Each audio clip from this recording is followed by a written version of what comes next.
আকাশবাণী আগরতলা। স্থানীয় সংবাদ পড়ছে ইন্দিরা দেব। আগামীকাল পালিত হবে ত্রিপুরা পূর্ণ রাজ্য দিবস। রবীন্দ্র শতবার্ষিকী ভবনে আয়োজিত রাজ্যভিত্তিক এই অনুষ্ঠানে উদ্বোধন করবেন মুখ্যমন্ত্রী অধ্যাপক ডাক্তার মানিক সাহা। পূর্ণ রাজ্য দিবস উপলক্ষে এবছরও সমাজের বিশিষ্টজনদের বিভিন্ন ক্ষেত্রে অবদান রাখার জন্য রাজ্য নাগরিক পুরস্কার এবং স্টেটহুড ডে পুরস্কার প্রাপকদের নাম ঘোষণা করা হয়েছে। আগামীকাল এই পুরস্কারগুলি প্রদান করা হবে। রাজ্য নাগরিক পুরস্কারের মধ্যে ত্রিপুরা বিভূষণ সম্মান প্রদান করা হবে শিক্ষাবিদ প্রয়াত ধীরেন্দ্র চন্দ্র দত্তকে। ত্রিপুরা ভূষণ সম্মান প্রদান করা হবে রাজ্য বিধানসভার প্রাক্তন অধ্যক্ষ প্রয়াত বিশ্ববন্ধু সেন এবং বিশিষ্ট চিত্রনাট্য লেখক বিপ্লব গোস্বামীকে। শচীন দেববর্মন স্মৃতি রাজ্য সম্মান প্রদান করা হবে বিশিষ্ট লোকশিল্পী সূর্যকুমার দেববর্মাকে।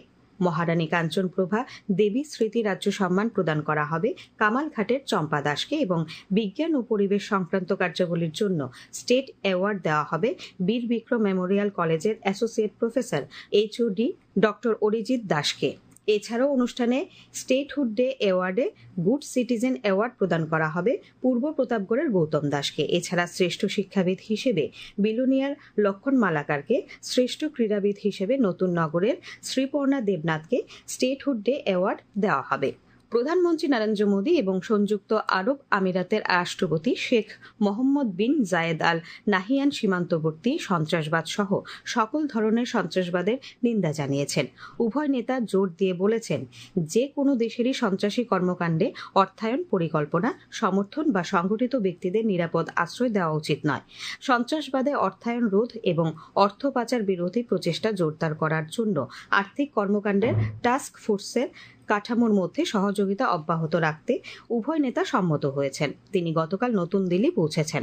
রাষ্ট্রপতি হিসেবে দায়িত্ব গ্রহণের পর সরকারিভাবে এটি তার তৃতীয় এবং গত এক দশকে পঞ্চমবার ভারত সফর।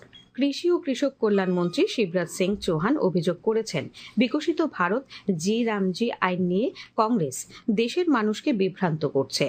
গতকাল নতুন দিল্লিতে এক সাংবাদিক সম্মেলনে শ্রী চৌহান বলেন, MGNরেগার অধীনে কংগ্রেস যে অধিকার দিয়েছিল তা কেবল কাগজে সীমাবদ্ধ ছিল।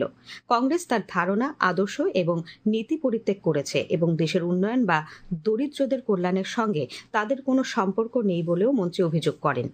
आइडियोलॉजी गरीब कल्याण, तो गरीबों से तो कांग्रेस का वास्ता बचा नहीं। 1971 में कहा गरीबी हटाओ, गरीबी हटा दिए। अगर 25 करोड़ गरीब गरीबी रेखा के बाहर आए हैं तो प्रधानमंत्री श्रीमान नरेंद्र मोदी जी की सरकार में आए हैं। और आइडियल कांग्रेस कभी बताती थी पूज्य महात्मा गांधी जी को, और बापू जी कहते थे सत्य सबसे पहला और अहिंसा। अब सत्य पर कितना यकीन है कांग्रेस को, ये तो मैं प्रमाणित करूंगा। झूठ की दुकान, फरेब की फैक्ट्री, ये लगातार कांग्रेस चला रही, देश को भ्रमित करने का काम कर रही है। এই আইন সারা দেশে বাস্তবায়িত হবে এবং প্রতিটি গ্রাম পঞ্চায়েতের আওতায় আসবে। তিনি বলেন, এই আইনটি প্রতিটি গ্রামীণ পরিবারকে আগের 100 দিনের পরিবর্তে কমপক্ষে 125 দিনের মজুরি ভিত্তিক কর্মসংস্থানের নিশ্চয়তা দেয়। বিজেপির কার্যকরী সভাপতি নীতিন নবীন দলের নতুন সভাপতি হতে চলেছেন। দলের জাতীয় রিটার্নিং অফিসার ডক্টর কে লক্ষণ ঘোষণা করেছেন, বিজেপির জাতীয় সভাপতি পদের জন্য কেবল নীতিন নবীনের নাম প্রস্তাব করা হয়েছে। নতুন জাতীয় সভাপতি হিসেবে তার নির্বাচনের আনুষ্ঠানিক ঘোষণা আজ করা হবে। প্রধানমন্ত্রী নরেন্দ্র মোদী আগামী 25শে জানুয়ারি রবিবার সকাল 11টায় আকাশবাণীর মন কি বাত অনুষ্ঠানে দেশ বিদেশের জনগণের সঙ্গে মতবিনিময় করবেন। এটি হবে মন কি বাতের 130তম পর্ব। প্রধানমন্ত্রী জনগণকে তাদের সুচিন্তিত চিন্তাভাবনা মন কি বাতে জানানোর আহ্বান জানিয়েছেন। রাজ্য পুলিশের মহানির্দেশক অনুরাগ গতকাল দক্ষিণ জেলা পুলিশ প্রশাসনের উদ্যোগে বিলোনিয়া টাউন হলে এক সাইবার সচেতনতা সভার উদ্বোধন করেন। সভায় জেলার 157টি স্কুলের শিক্ষক, ছাত্রছাত্রীরা অংশ নেয়। জেলা পুলিশ সুপার মৌর্য কৃষ্ণচন্দ্র শেখর পাওয়ার পয়েন্টের মাধ্যমে সাইবার অপরাধ সম্পর্কে সকলকে অবহিত করেন।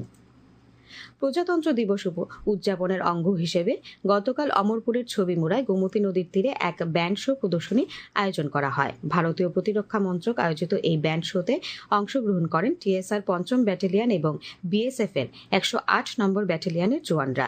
উপস্থিত ছিলেন বিধায়ক রঞ্জিত দাস, অমরপুর নগর পঞ্চায়েতের চেয়ারম্যান বিকাশ সাহা প্রমুখ। আন্তর্জাতিক মুদ্রা তহবিল IMF 2025 সালের জন্য ভারতের অর্থনৈতিক প্রবৃদ্ধির পূর্বাভাস 0.7% পয়েন্ট বাড়িয়ে 7.3% করেছে। বিশ্ব অর্থনৈতিক আউটলুক আপডেটে আইএমএফ বলেছে যে ঊর্ধ্বমুখী সংশোধন এই অর্থ বছরের চতুর্থ প্রান্তিকে শক্তিশালী গতির প্রতিফলন। এদিকে আইএমএফ 2026-2027 সালের পরবর্তী অর্থ বছরে 6.4% প্রবৃদ্ধির পূর্বাভাস দিয়েছে। আবহাওয়ার খবর। আজ আকাশ পরিষ্কার থাকবে। দিনে সর্বোচ্চ তাপমাত্রা 29 ডিগ্রি সেলসিয়াসের কাছাকাছি থাকতে পারে। আজ ভোরে সর্বনিম্ন তাপমাত্রা ছিল 13.9 ডিগ্রি সেলসিয়াস। স্থানীয় সংবাদ এখনকার মতো শেষ হলো। পরবর্তী বাংলা স্থানীয় সংবাদ প্রচারিত হবে সন্ধ্যে 7টায়।